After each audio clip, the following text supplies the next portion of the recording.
नमस्कार, टीवी 9 राजस्थान के special show 8 PM show में आप सभी का स्वागत है। इस शो में हम बात करते हैं राजस्थान की हर बड़ी खबर की। और राजस्थान में आज जिसकी सबसे ज़्यादा चर्चा हुई वो है अंता का उपचुनाव।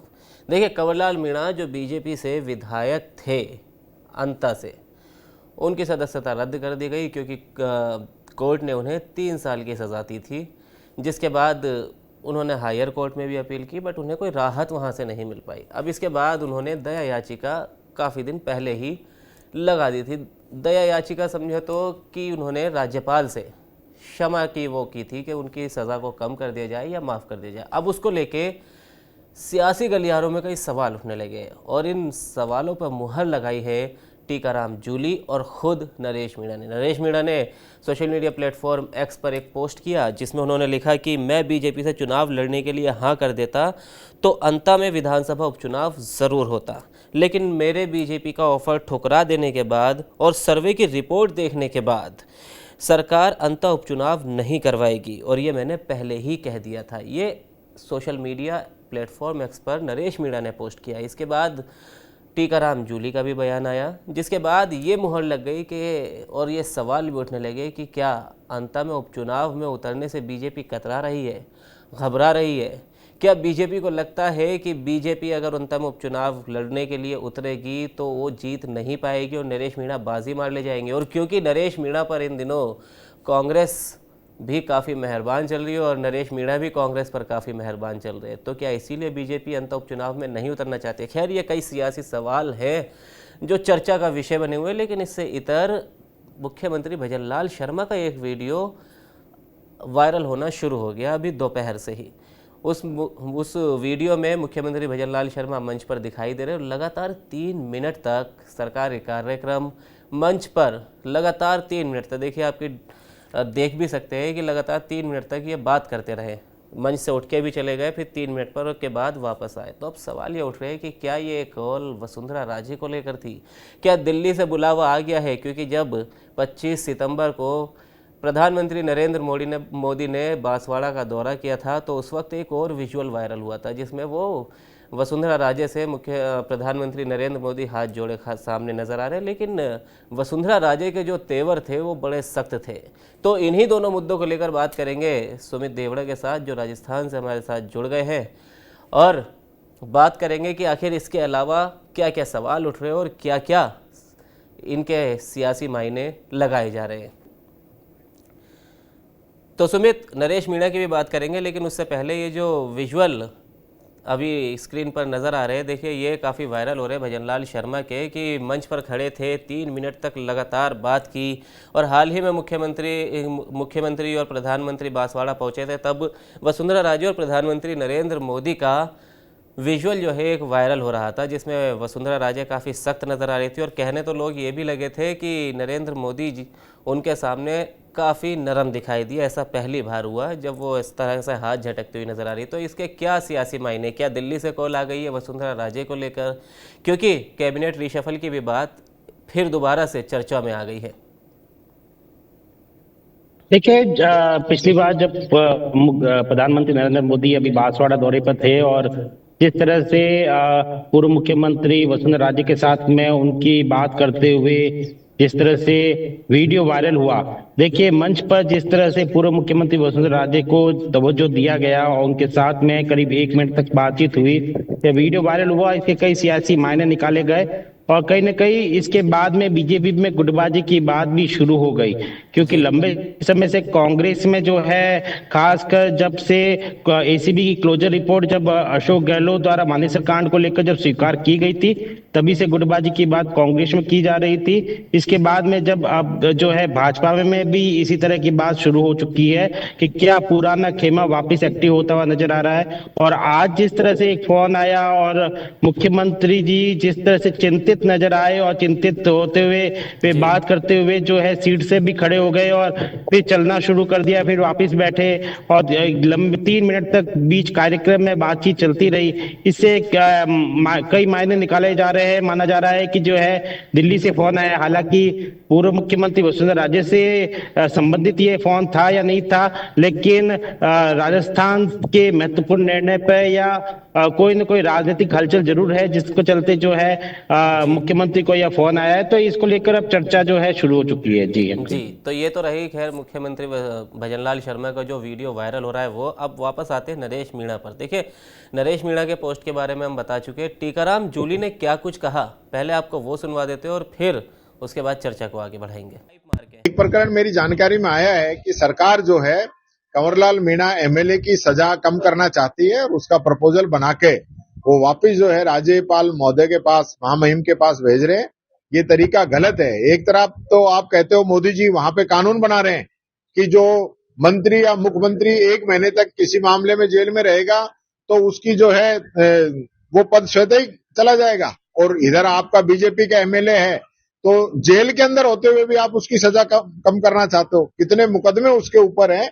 तो ये जो तरीका है इस सरकार का गलत है। मैं कहना चाहूंगा इस पे सरकार को संज्ञान लेना चाहिए, और ये जो तरीका है कि अपराधियों की सजा कम करके और उनको आप वापिस पदों पे बहाल करने का काम करना चाहते हो, ये गलत है। हम इसका पुरजोर विरोध करते हैं और जनता के बीच में अब ये साबित हो गया है कि भारतीय जनता पार्टी का क्या चरित्र है और क्या चेहरा है।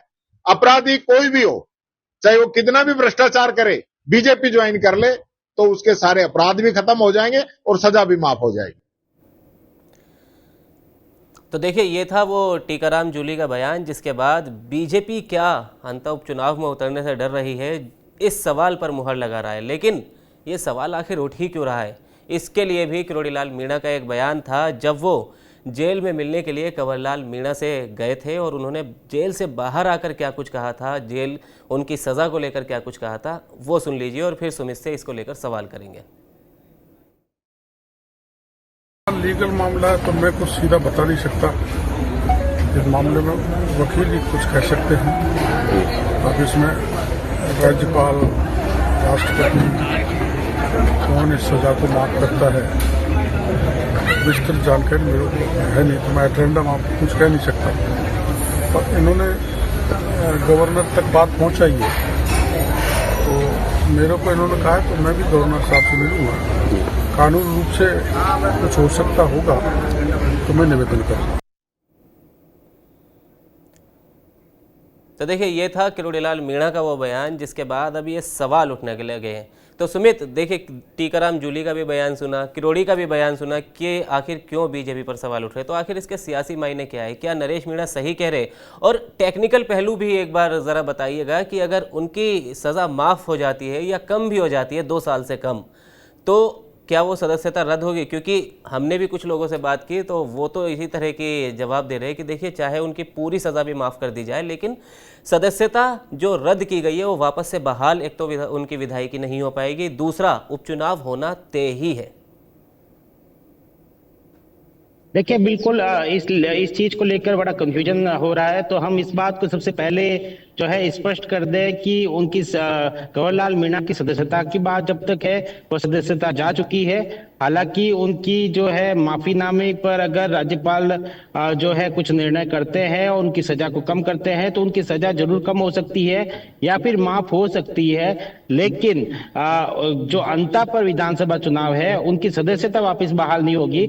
ऐसे में अंता पर विधानसभा होना लगभग मतलब कि पूर्णतया तय ही है कि यहाँ पर जो है ये चुनाव होने हैं। लेकिन इतना सियासी जो है हलचल क्यों मच चुकी है पूरी, जब अगर अंता पर विधानसभा चुनाव होने ही है, यह समझने वाली बात है।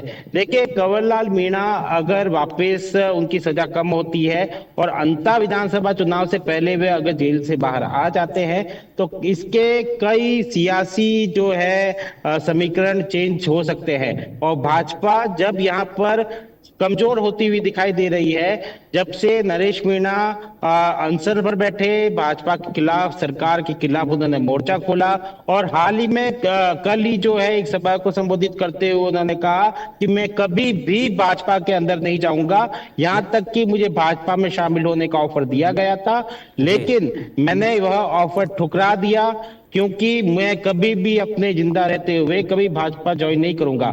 यहां तक कि मुझे टिकट का ऑफर भी कर दिया गया गया था कि अंता से विधानसभा चुनाव लड़ा जाए, लेकिन फिर भी मैंने मना कर दिया।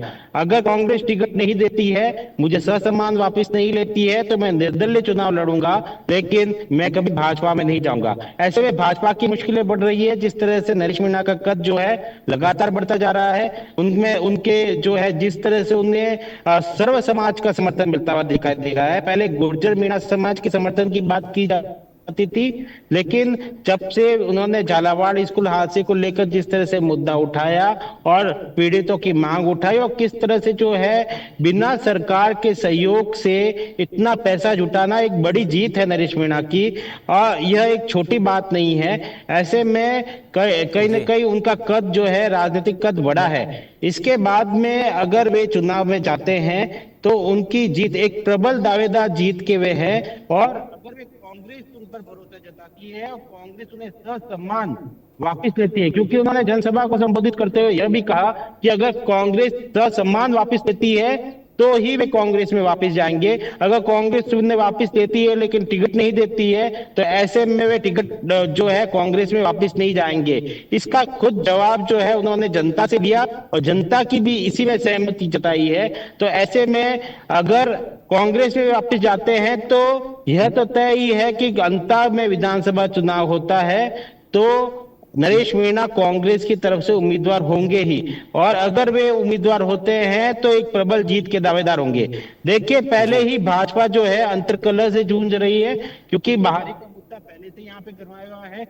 अगर पहले के दो विधायक देखें, कंवरलाल मीणा जो कि सदस्यता जा चुकी है, अब वे चुनाव भी नहीं लड़ पाएंगे, टेक्निकल पहलू समझे तो इनका, और दूसरा प्रभुलाल सैनी, हालांकि माली सैनी समाज के वोट सबसे ज्यादा यहाँ पर अंता विधानसभा में है, लेकिन यहाँ पर बाहरी का मुद्दा गरमाया हुआ है, और वे बाहरी का शपथ जो है प्रभुलाल सैनी पे पहले से लग चुका है। ऐसे में पहले से कैंडिडेट ढूंढने में भाजपा को मुश्किलें खड़ी हो रही है। ऐसे में अगर नरेश मीणा वहां से चुनाव लड़ते हैं तो भाजपा के लिए बहुत ज्यादा मुश्किलें खड़ी हो जाएगी। यही कारण है कि कहीं ना कहीं जो है जी यही कारण है कि कहीं ना कहीं जो है फिर से कंवरलाल मीणा की सजा कम कर कर वापिस चुनावी मैदान में उनको लाया जा रहा है, ताकि वे भाजपा के लिए प्रचार कर सके। चलिए, तो बहुत बहुत शुक्रिया सुमित हमारे साथ जुड़ने के लिए। देखिए, आपकी तबीयत भी खराब है, फिर भी आपने ये जानकारी दी, बहुत बहुत धन्यवाद आपका।